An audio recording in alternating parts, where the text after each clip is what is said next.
Yo, what's good YouTube? Back at it again with another manga first impressions video. And today, as you can probably already see from the title, thumbnail, and what's in front of you right now, we're doing Orient. And Orient is about these two 15-year-old kids whose dream is to become a samurai. You have Musisha, who is kind of outgoing, loud. He's the one on the cover right there. He has red hair, and yeah. Then you have Kojiro, who is reserved, kind of held back a little bit. He is also from samurai bloodline, so that kind of contributes to him wanting to be a samurai, as well as Musisha wanting him to be a samurai too. They grew up together. They're pretty much brothers, but I don't think they're blood related. It doesn't come out and say if they are or not. But if they aren't, they're just really, really tight friends. The reason they want to become a samurai is because they know the truth of the world that most of the common people or citizens don't. They know that what are called the gods that the people worship and feed are actually demons. Most of the jobs in this world or manga are just done to please the demons. There's no real rhyme or reason that they're doing it besides to please the demons. The reason they want to become samurai is because they want to protect the world and everything in it by eradicating the demon race. The reason they want to do this is obviously they want to protect their homeland. They want to protect their world. They don't want it to go to waste to the demons because the demons are evil, obviously. Musisha has held back the dream of wanting to be a samurai, same as Kojiro, because the world doesn't think too highly of the samurai are seen as demons because the people think that they were the ones that were killing the gods because the government made it look like the demons were the gods of this world and the samurai were the one killing them. But in actuality, the samurai were the ones killing the demons and actually protecting the world. But this was held from the public. He becomes a minor, and on the day of his initiation, he confirms what he knew was the truth by seeing a demon firsthand in the mine. He goes to kill the demons, but then he realizes he doesn't have his katana, which in actuality is just an oversized pickaxe that he calls his katana. But when he looks like he's gonna die, Kojiro actually shows up on a motorcycle, or they call them steeds or horses in this. He shows up and he brings him his katana or pickaxe. Kojiro and Musisha proceed to kill all the demons, but after that, the Demon Lord shows up. The Demon Lord is the ruler of the demons, or at least this segment of demons. I'm assuming there's more Demon Lords, and you'll see why in a minute. They fight the Demon Lord, and Kojiro gets his katana. Kojiro has an actual katana.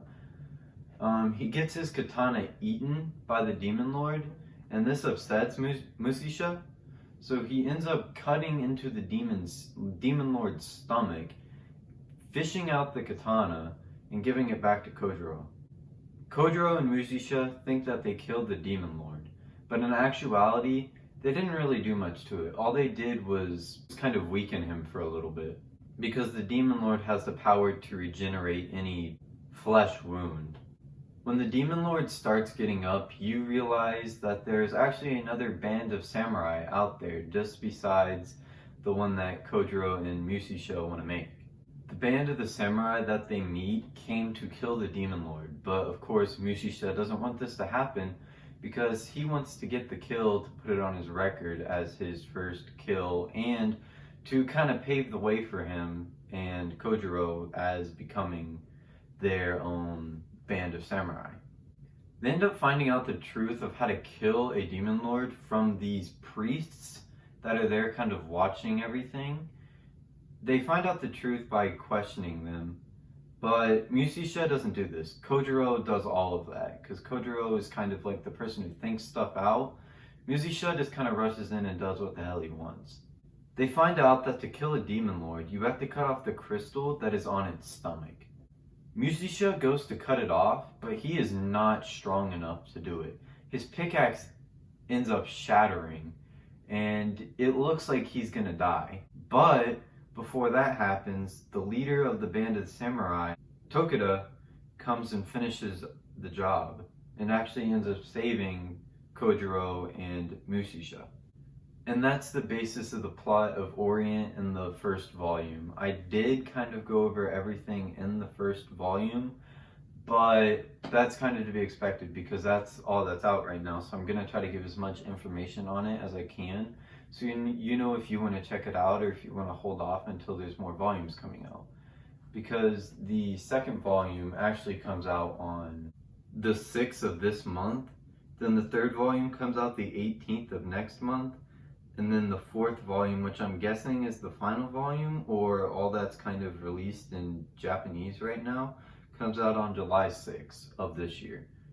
So if you want to wait for all those to come out, or even just the second or third volume so you can do the 3-volume rule, that would probably be smart. But I wanted to go ahead and pick it up because it looked interesting and I'd also heard good things about it when I picked it up. But when I actually did some research on it and watched a little more videos on just kind of manga hauls and all that, because that's where I get a lot of my recommendations of manga from, I actually got mixed reviews on it. People were saying it was good, people were saying it was bad. I just got a lot of mixed reviews on it. My personal thoughts on it is it's good for what it is. It's not trying to be something like Berserk or Claymore or any of those kind of classic mangas. It's kind of trying to pave its own path by using some other things that were in other mangas. It's not the most original thing. I'm not saying it is, because it's really not. It has a lot of fairy tale vibes to it, is what I'm getting from it, but that's also coming from a guy who hasn't read fairy tale. I've watched like the first season or so of the anime, but that's it. So I don't really have that much fairy tale knowledge, but a lot of it does kind of seem like I fight for my friends, I give my friends power-ups, all that kind of stuff. It's kind of the power of friendship, as corny as that sounds.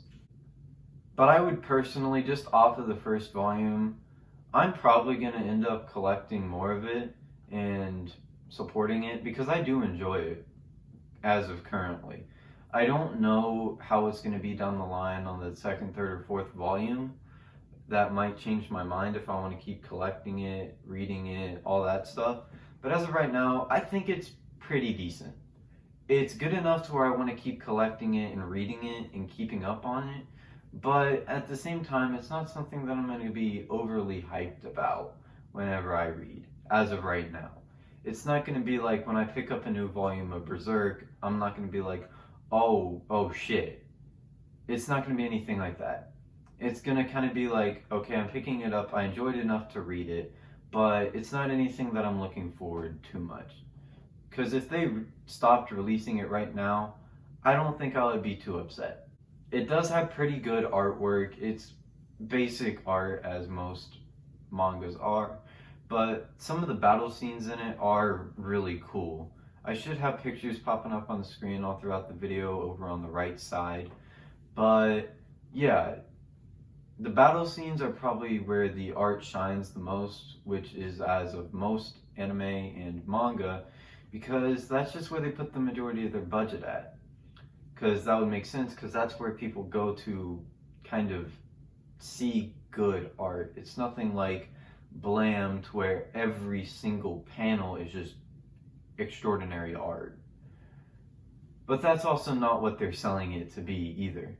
So just kind of, if you want to pick this up, I would recommend it if you're into stuff like fairy tale and kind of like magic stuff.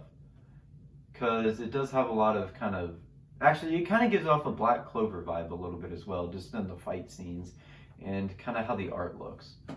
But that's Orient. Let me know your thoughts about Orient down in the comments. If you like this video, make sure to leave a like and subscribe.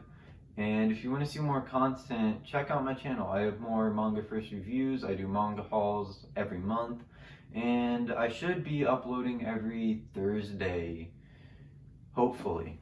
That's my plan, is to start uploading once weekly so I can actually get more content out, because I do enjoy this and I just don't know what kinds of content to make. So yeah, if you have any thoughts about content that I should make or anything, leave it down in the comments. And I'm always down there to talk to you guys if you want to talk about manga, anime, or if you just want to talk about something that's going on in your life.